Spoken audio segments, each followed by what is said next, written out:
ৰাজ্যত কনকলতা বৰুৱা আন্তঃজিলা মহিলা ক্ৰিকেট আৰম্ভ। নেহৰু ষ্টেডিয়ামত এফ গ্ৰুপৰ মেচৰ উদ্বোধনী অনুষ্ঠান।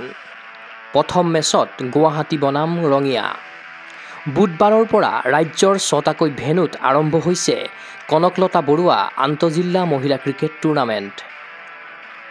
অসম ক্ৰিকেট সন্থাই আয়োজন কৰা প্ৰতিযোগিতাখনত এইবাৰ অংশগ্ৰহণ কৰিছে প্ৰায় 33টাকৈ মহিলা ক্ৰিকেট দলে।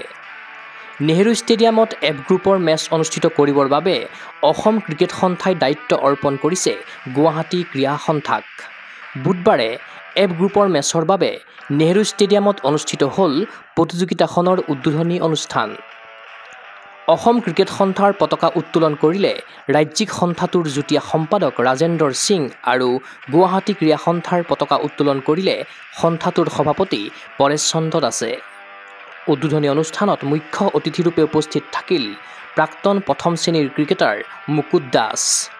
তদুপৰি এই প্ৰতিযোগিতাৰ উদ্বোধনী অনুষ্ঠানত উপস্থিত থাকিল অসম ক্ৰিকেট সন্থাৰ এপেক্স কাউন্সিলৰ সদস্য মিনু আলম, গুৱাহাটী ক্ৰীড়া সন্থাৰ CEO মুনিন নবিছ, সহকাৰী সম্পাদক বাবলু চৌধাৰী, ভলীবল সম্পাদক প্ৰদীপ শৰ্মা, ক্ৰিকেট সম্পাদক নাছিৰ গুল খান, টেবুল টেনিছ সম্পাদক গীতাৰ্থ দাস, কাৰ্যবাহী সদস্য প্ৰমোদ ৰাজবংশীৰ দৰে বিশিষ্ট ব্যক্তিসকল।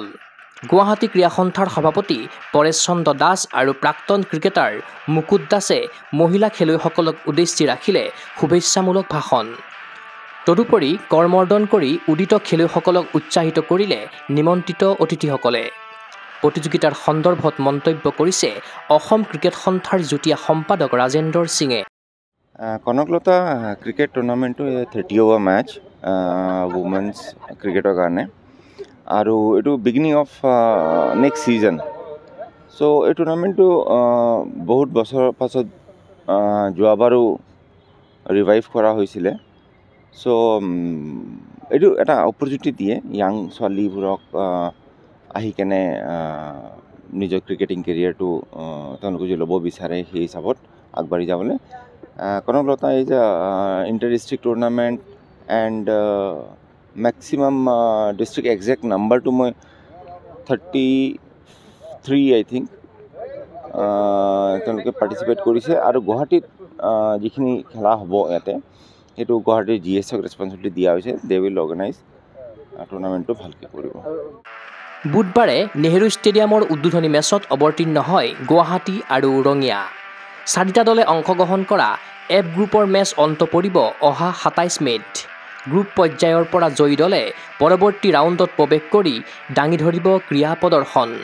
30 অভাৰৰ টুৰ্ণামেণ্টখনৰ সন্দৰ্ভত জনালে গুৱাহাটী ক্ৰীড়া সন্থাৰ ক্ৰিকেট সম্পাদক নাছিৰ গুল খানে।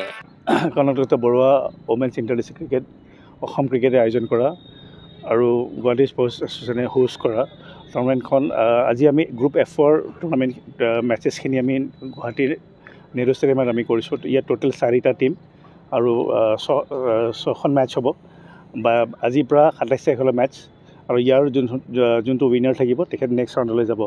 আৰু আজি আমাৰ টুৰ্ণামেণ্টখন আজি মেচৰ আগত টুৰ্ণামেণ্টখন অ'পেন কৰিলে প্ৰাক্তন ক্ৰিকেটাৰ মুকুট দাস ডাঙৰীয়াই। আৰু আজি এইখন টুৰ্ণামেণ্ট 6টা ভেন্যুত চলি আছে।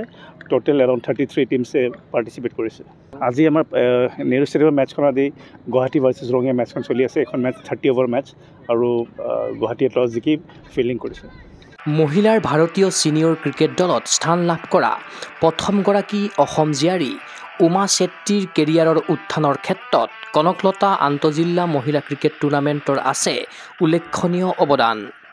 এনে প্ৰতিযোগিতাৰ আচলত ধৰি আগন্তুক সময়তো উমা চেত্ৰীৰ দৰে মহিলা ক্ৰিকেটাৰ ৰাজ্যত জন্ম হ'ব বুলি আশাবাদী গুৱাহাটী ক্ৰীড়া সন্থাৰ ক্ৰিকেট সম্পাদকগৰাকী। অসম ক্ৰিকেট সন্থা এইটো এটা উল্লেখনীয় এটা পদক্ষেপ। এইটো 3rd ইয়াৰ হৈছে অসম ক্ৰিকেট সন্থা। এইটো 3য় বৰ্ষৰ বাবে Kanaklata Barua inter district cricket tournament পাতিছে আৰু প্ৰথম বছৰ 2021ত হৈছিলে।